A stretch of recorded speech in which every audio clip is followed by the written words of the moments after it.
بسم اللہ الرحمن الرحیم۔ السلام علیکم۔ ایک شہر میں ایک موچی رہا کرتا تھا۔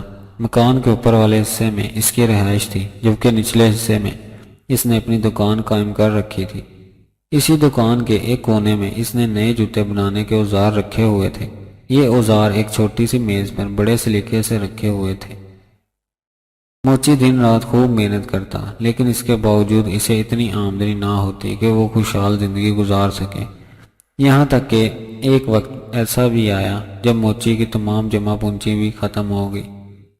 اب موچی بہت پریشان ہوا اور سوچنے لگا اس مرتبہ بل ادا کرنے کے بعد تو اس کے پاس نئے جوتے بنانے کے لیے بھی رقم نہیں بچے گی۔ یہ خیال آتے ہی موچی کا دل کام سے اچاٹ ہو گیا۔ وہ جو جوتے بنا رہا تھا اس کا چمڑا وہیں پڑا چھوڑ کر اٹھا اور اپنی رہائش والے حصے کی طرف چلا گیا۔ کھانا کھا کر دونوں میاں بیوی اپنی تنگ دستی کا حل تلاش کرتے کرتے سو گئے۔ دوسرے روز صبح موچی ناشتے سے فارغ ہو کر اپنی دکان میں پہنچا تو وہ بہت حیران ہوا، کیونکہ کل جو چمڑا اس نے جوتوں کے لیے کاٹ کر چھوڑا تھا اس کے جوتے تیار تھے، اور یہ جوتے اتنے خوبصورت تھے کہ موچی نے کبھی اتنے عمدہ جوتے نہ بنائے تھے۔ موچی نے زور زور سے اپنی بیوی کو آوازیں دینی شروع کر دی۔ آوازیں سن کر اس کی بیوی دکان میں داخل ہوئی تو موچی نے پوچھا، کیا یہ اتنے خوبصورت جوتے تم نے بنائے ہیں؟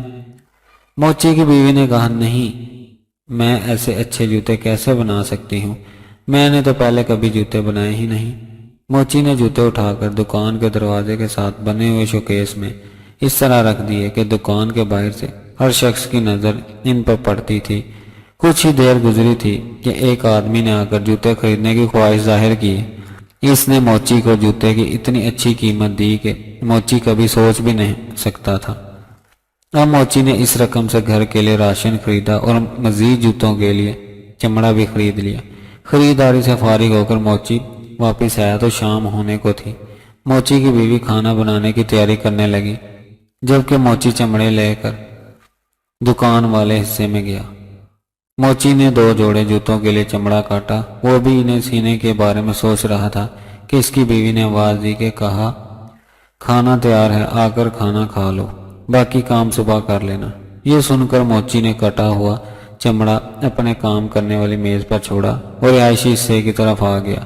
دوسرے روز صبح جب موچی دکان میں آیا تو وہ ایک مرتبہ پھر حیران ہوئے بغیر نہ رہ سکا، کیونکہ رات کو موچی نے جو چمڑا کاٹ کر رکھا تھا اس کے آج پھر بہت عمدہ جوتے تیار تھے۔ موچی نے ایک مرتبہ پھر اپنی بیوی کو بلا کر جوتوں کے بارے میں پوچھا، لیکن اس نے اس مرتبہ بھی اپنی لا علمی کا اظہار کیا۔ موچی نے جوتے اٹھا کر شوکیش میں رکھ دیے۔ تھوڑی دیر بعد جوتے بک گئے۔ اب تو یہ روزانہ کا معمول بن گیا کہ موچی چمڑا کاٹ کر دکان میں رکھتا اور صبح اسے جوتے تیار ملتے، اور دلچسپ بات یہ ہے کہ اپنی خوبصورتی کی وجہ سے کچھ ہی دیر بعد یہ جوتے فروخت ہو جاتے۔ موچی اور اس کی بیوی اب کافی خوشحال زندگی گزار رہے تھے۔ ایک دن موچی کی بیوی نے کہا، ہمیں معلوم تو کرنا چاہیے کہ رات کو کون ہمارے لیے جوتے بنا کر جاتا ہے۔ موچی نے کہا، آج رات کو ہم دکان کی نگرانی کریں گے اور دیکھیں گے کون ایسا مہربان ہے جو روزانہ ہمارے لیے کام کرتا ہے۔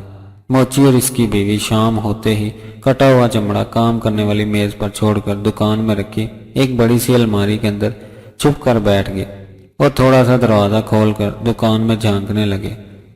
آدھی رات کے وقت آتش دان کی چمنی میں کچھ آوازیں آتی محسوس ہوئی۔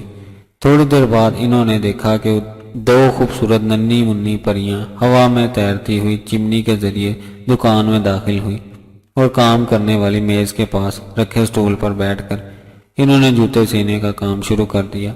صبح ہونے سے کچھ دیر قبل جوتوں کے دونوں جوڑے تیار ہو چکے تھے۔ خوبصورت جوتے میز پر اسی طرح چھوڑ کر دونوں ننھی پریاں ہوا میں اڑتی ہوئی واپس چلی گئی۔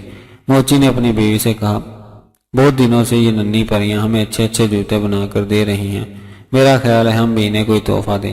موچی کی بیوی بولی، دونوں پریاں ننگے پاؤں تھیں اور ان کے کپڑے بھی عام سے تھے، شاید انہیں ان کپڑوں میں سردی لگتی ہو، کیوں نہ میں ان دونوں کے لیے کپڑے بنا دوں۔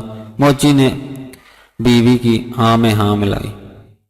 اسی دن موچی کی بیوی نے دونوں پریوں کے لیے بہترین گرم جیکٹیں تیار کی اور ساتھ ہی 2 جوڑے چھوٹے چھوٹے خوبصورت جرابوں کے جوتے بھی بنائے۔ دوسرے دن انہوں نے شام کے وقت کام کرنے کی میز پر بجائے جوتوں کے لیے چمڑا کاٹ کر رکھنے کے دونوں ننھی منی پریوں کے لیے جیکٹ اور جرابیں کے گفٹ پیک تیار کر کے رکھ دیے اور الماری میں چھپ کر پریوں کا انتظار کرنے لگے۔ آدھی رات کے بعد پریاں دکان میں داخل ہوئی اور کام کرنے والی میز کے پاس آ کر کھڑی ہو گئی۔ میز پر جوتوں کے لیے چمڑے کی جگہ گفٹ دیکھ کر انہیں حیرانی ہوئی۔ دونوں نے آپس میں مشورہ کے بعد گفٹ کھولے تو اس میں چھوٹی چھوٹی جرابیں اور جیکٹیں دیکھ کر بہت خوش ہوئی۔ انہوں نے فوراً جیکٹیں اور جرابیں پہن لی۔ اب وہ دونوں پریاں بہت خوش تھی۔ خوشی سے دونوں پریاں جھومتی رہیں اور پھر ہوا میں تیرتی چمنی کے راستے دکان سے باہر نکل گئی۔ اس کے بعد وہ کبھی دکان میں کام کرنے نہ آئی۔ موچی نے جوتے بنانے کا کام جاری رکھا جو کہ عمدہ اور خوبصورت ہوتے تھے اور وہ پورے علاقے میں بہت امیر اور مشہور ہو گیا، لیکن کوئی بھی اپنے جوتوں کا ننھی پریوں کے بنائے ہوئے نرم و نازک جوتوں سے موازنہ نہ کر سکا۔